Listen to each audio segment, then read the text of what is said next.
Students, please note down the question paper and solve it.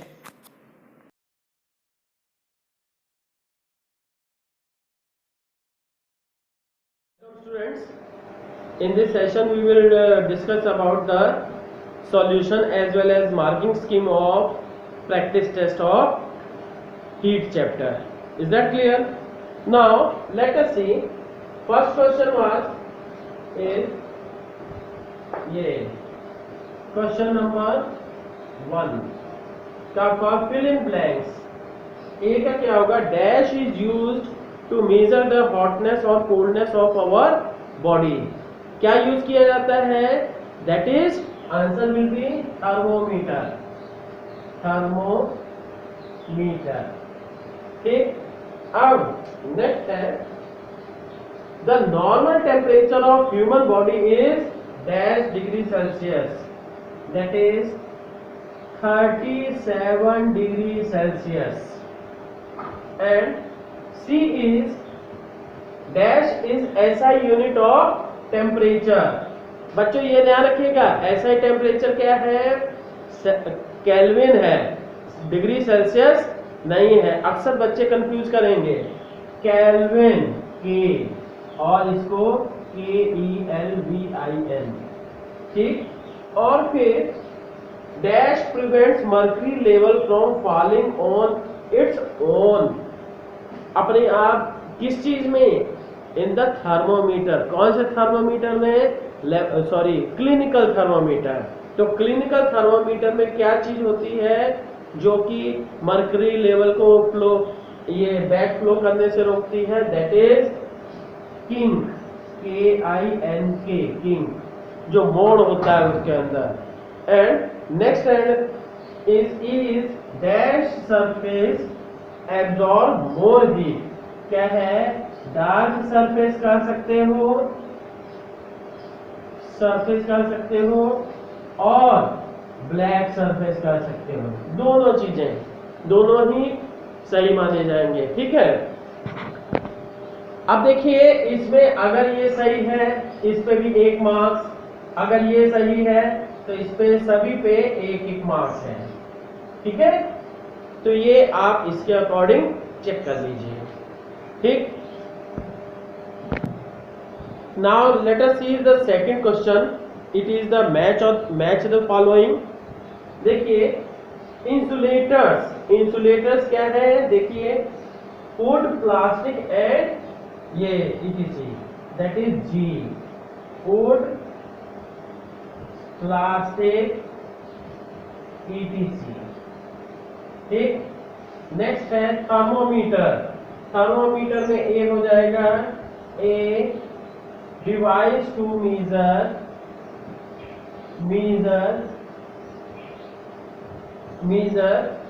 Temperature.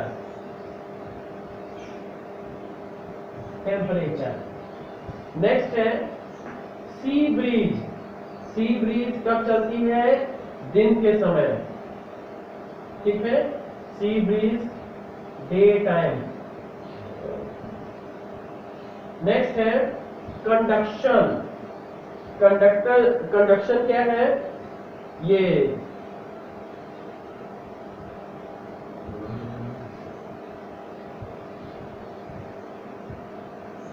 Required, H हो जाएगा, required solid medium.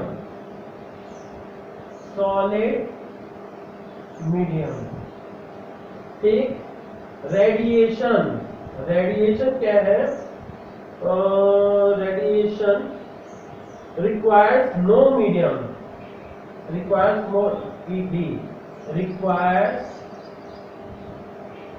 No medium.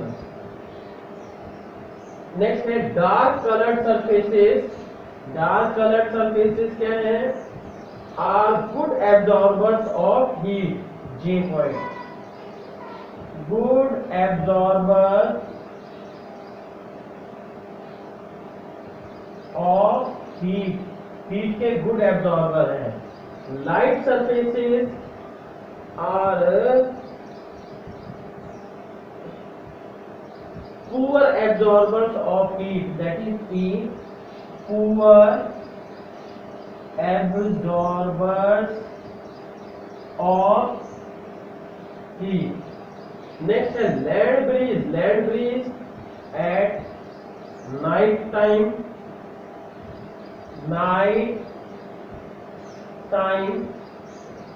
convection requires fluid medium. ये क्या हो गया? D requires fluid medium. ठीक, अब इसके बाद और क्या बचा?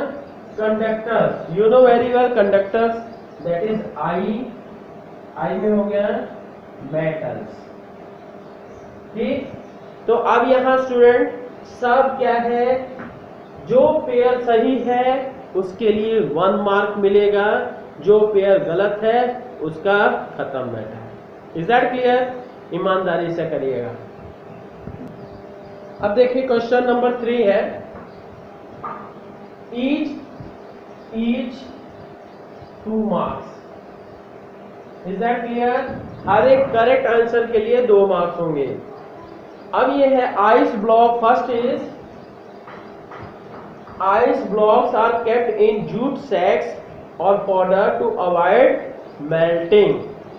मतलब जूट की बोरी में आइस को क्यों रखा जाता है, या उसके ऊपर ढक के रखा जाता है, या भूसे के अंदर क्यों डाला जाता है? दैट बिकॉज आंसर होगा बिकॉज ये जूट सैक्स और powder traps air which is an insulator of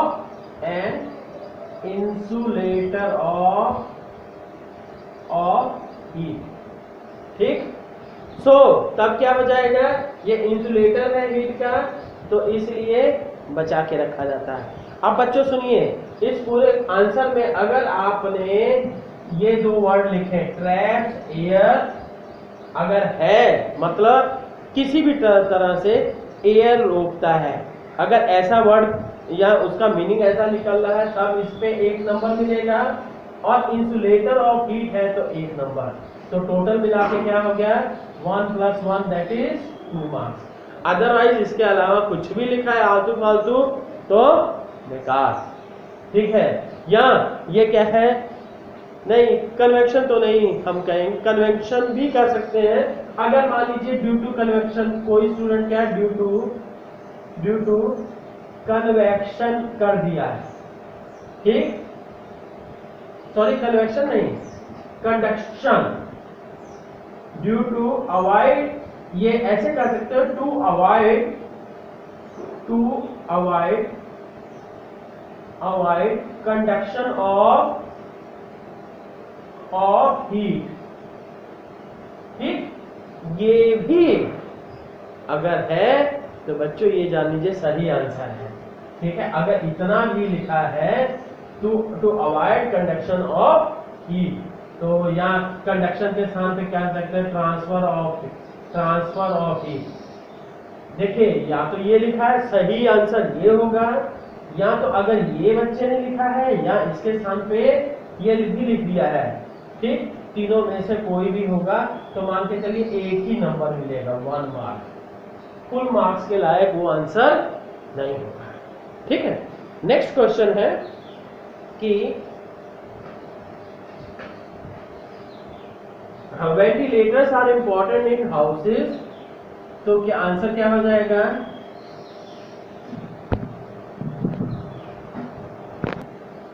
अब देखिए ये सेकंड पॉइंट है, ventilators are important in houses. क्यों? ये पहला पॉइंट होगा इसमें कि hot air rises up and it collects near the roof. ठीक, second to release that hot air, ये क्या है? फर्स्ट पॉइंट अगर किसी ने लिखा है hot air rises up and collects near to roof, छत के पास इकट्ठी हो जाती है, and to release that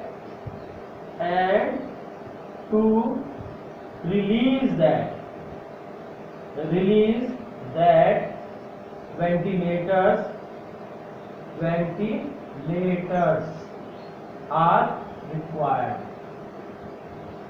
ठीक बच्चों, अब इसमें क्या है, हॉट एयर राइजेस अप, ये एक नंबर लायक है, यहां पे एक नंबर मिलेगा, एंड टू रिलीज दैट, ये एक नंबर हो गया, तो दोनों 1 + 1 that will be equal to 2 marks. ठीक है, नेक्स्ट है, in winters the steel handles of wooden door appear more cold than the door. तो अब ये है, स्टील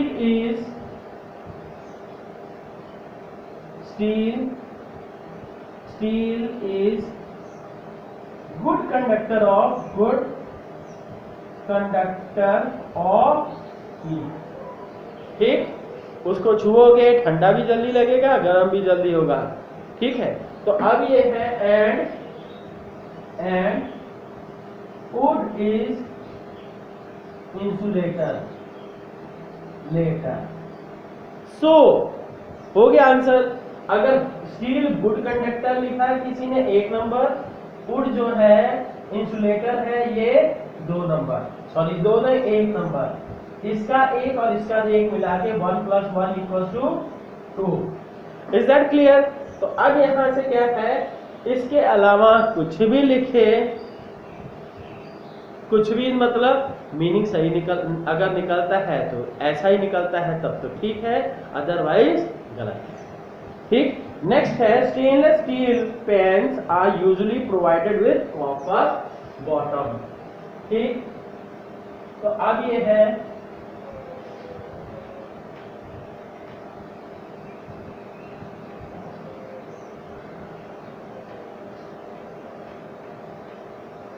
हाँ देखिए, stainless steel D point, stainless steel copper, ये क्या है, copper is better conductor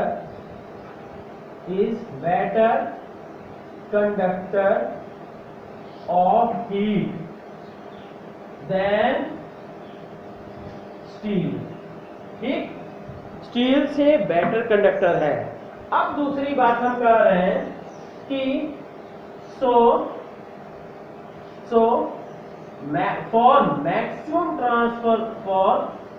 maximum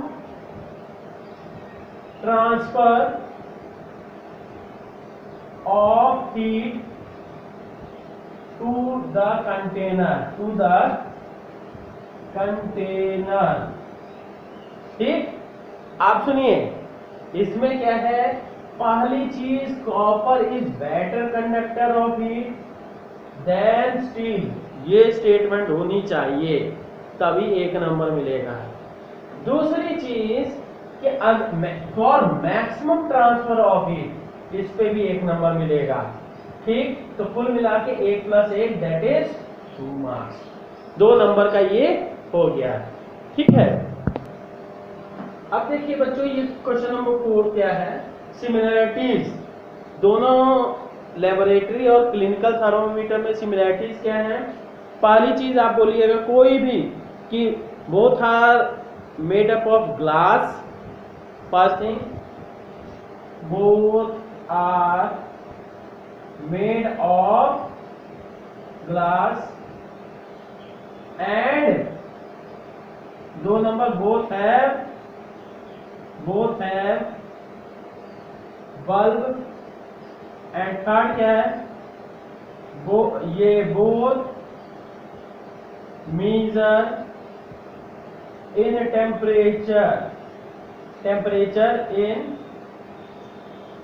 in Kelvin, sorry degree Celsius। तीनों में से कोई भी एक पॉइंट लिखा है तो 1 मार्क दे दीजिए। और दूसरी तरफ डिफरेंस के लिए, क्योंकि टोटल 3 मार्क्स का है, डिफरेंस के लिए एक फर्स्ट डिफरेंस क्या हो गया कि इट्स लेबोरेटरी के लिए और ये क्या है, सॉरी इधर क्लिनिकल कर देते हैं और इधर क्या है लेबोरेटरी का। इट्स स्केलिंग क्या है दोनों की, इट्स क्या है, its range is, its temperature range is 35 degree Celsius to 37 degree Celsius. और इसकी रेंज क्या है, its range is -10 degree Celsius to -210 degree Celsius. अगर ये लिखा है तो एक नंबर, यहाँ पे एक नंबर, यहाँ पे एक नंबर, और दूसरा क्या, इट हैज ए किंक, इसमें एक किंक है, और दूसरा क्या है, इसमें इट हैज नो किंक। ठीक, इस पे एक नंबर। तो बच्चों ये तीनों अगर सही है तो क्या हो जाएगा, 1 + 1 + 1 दैट इज इक्वल टू 3। ठीक है, तो अब ये है next and last question, can a clinical thermometer be used to measure the temperature of a boiling water. बच्चों ये देखिए, पहली बात ये थोड़ा सा सोचने की जरूरत है, क्योंकि हाँ, अब देखिए ये सोचने की जरूरत ये है कि पहली चीज क्लिनिकल थर्मोमीटर की रीडिंग रेंज क्या होती है, और अगर क्लिनिकल थर्मोमीटर को अगर यूज कर लोगे बॉइलिंग वाटर का टेम्परेचर मेजर करने के लिए क्या होगा। ठीक, आपको रेंज याद आ गई। Question number 5, its range is, we पहला तो हो जाएगा, we can't use clinical thermometer for to measure temperature of boiling water। ठीक, ये हो गया एक पहला पॉइंट। दूसरा पॉइंट कि अगर ये लिखा है किसी बच्चे ने तो 2 नंबर। ठीक, अब इसके बाद explain why, because its range is